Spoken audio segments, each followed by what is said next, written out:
I spent 1 full month studying his religion, Judaism. Shalom Aleichem, my friends. I read Jewish books. I taught to Jewish rabbis. I celebrated Jewish holidays and flew all the way to the holiest city in Judaism, Jerusalem. And now I understand why 22% of Nobel Prizes go to Jews. So interesting. I have never seen such a thing. But first, some background. I am on a 6-month challenge to study the top 6 religions, one every month. Buddhism, Hinduism, Judaism, Christianity, Islam, and even atheism. This is what I learned from Judaism. There are only 16 million Jews in the world, but Judaism influenced billions of Muslims and Christians. Because Judaism was the first religion to believe in the idea of one God, indivisible and infinite. Yeah, that idea came from here. God revealed himself to Prophet Abraham, who became the first Jewish person ever. This was the beginning of monotheistic religions. So before Judaism, there was the idea of many different gods, idol worship, paganism, many different tribes. Abraham started Judaism, which taught about one God, and from that we see Islam and Christianity and the whole monotheistic ideal. So it started from Abraham. That's right. And do you like Abraham? A great man. 3,000 years later, Judaism became a major religion with tens of prophets, hundreds of commandments, thousands of rabbis, and one homeland, here in Israel. So right here we have a mosque, a synagogue, and a church in the same spot, because this is the HQ of monotheistic religions. That's right, this is the vortex, the center of spirituality for the whole universe. In fact, it's the connecting point between heaven and earth, spirituality and physicality. In 2024, people think of Israel when they think of Jews. But Israel is a country and Judaism is a religion. And this video is about the religion, not the country. So, what can we learn from Judaism? First, I learned how to have friends. Judaism is the religion of friends. It is more than just a religion. It is a peoplehood, a community. Judaism isn't a religion, it isn't a nation, it isn't a race, it isn't a culture. Judaism is a family. Abraham had a son, and then from that family came the Jewish people. A white Jew, a brown Jew, and a black Jew have very similar DNAs because they all descend from Jacob, the grandson of Abraham. Yeah, you can know if someone is Jewish based on their DNA. No other religion has this. And today, Jews are really good at building community. In Judaism, you don't eat alone. Every Friday night, millions of Jews gather in their homes with family and friends for dinner. And in these dinners, they eat the same bread, say the same prayers, and drink the same wine.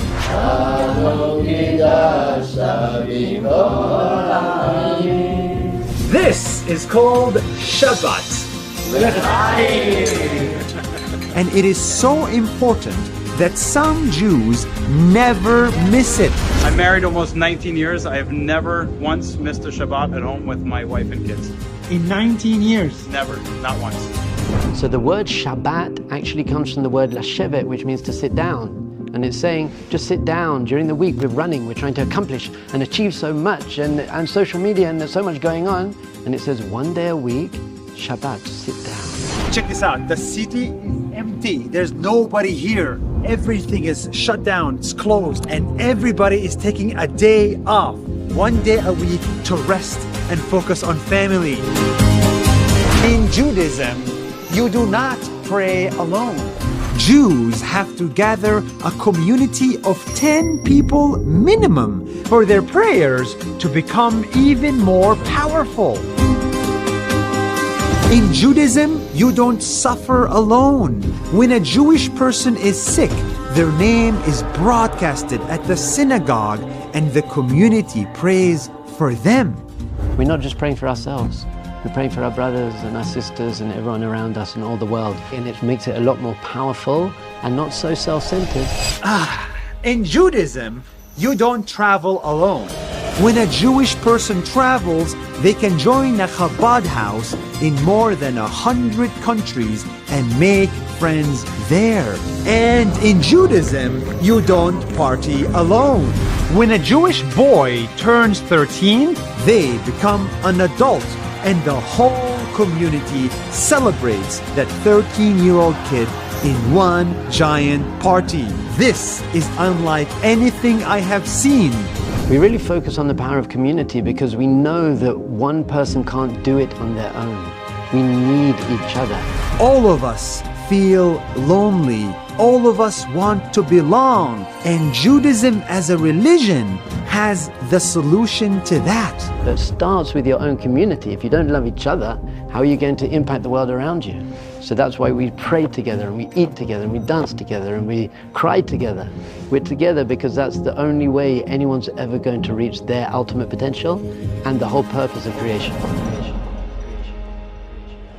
The second thing I learned in Judaism is how to argue, debate, disagree, say no to each other, fight, argue again and again and again. No, but it doesn't make sense. Because the whole point of saying that retroactively it works is only if it doesn't have a seal because you're eventually going to realize it exhausted and then you're going to be mayak. They're not actually fighting. They're just studying. I have never seen such a thing. But there are bad arguments and there are good arguments. Bad arguments are, I hate you, I want to put you down, I want to enforce my opinion and my values on you. Good arguments is, I want to fight it out with you so that we can both come to the truth and we can come closer to each other through the argument. And Jews love a good argument. The way Jews study is done in pairs of two who are supposed to debate religion. It's called Chavruta, which comes from the word friend, chaver. Does anybody here get offended by somebody disagreeing with you and telling you you're wrong? The goal is On the same team all the time. No, you On the same team. You get excited. The goal is mutual understanding. In Judaism, debating is part of the religion, and no one gets killed or harmed for having a different opinion.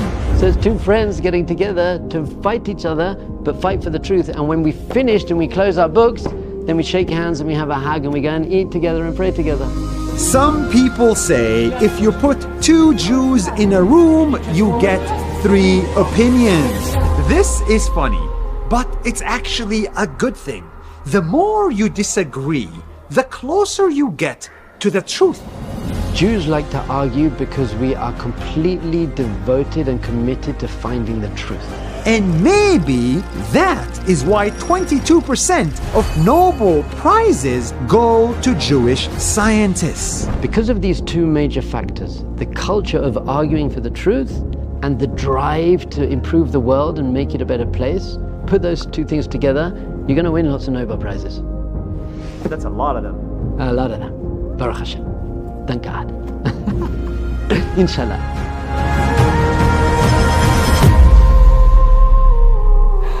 Now, let's not forget, I am Muslim and he's Jewish. And history between us was not that pretty. That's true, but our holy books teach that Jews and Muslims and the whole of humanity are going to live together in peace. Even if we're not Jewish, we can be inspired by Judaism. We can try to have dinner with family once a week. We can try to rest from social media for one day. We can celebrate our kids when they become adults. We can disagree without being offended. we can all build a community where no one feels lonely. This is the beauty of Judaism that we can take home with us to make the world a little bit better. Actually, a lot better. A lot better. That's it for Judaism. See you next month for a video about Christianity. Thank you, Rabbi. Thank you. That was amazing, wasn't it? That was fun. Was it fun? I enjoyed that. That was fun. That was so inspiring. I am so happy with this challenge. I'm learning so much and I'm getting so much more spiritual. If you want to join me, go to nas.io/religion and everything I'm reading is available on the internet. I'll see you next month about Christianity, also from Jerusalem.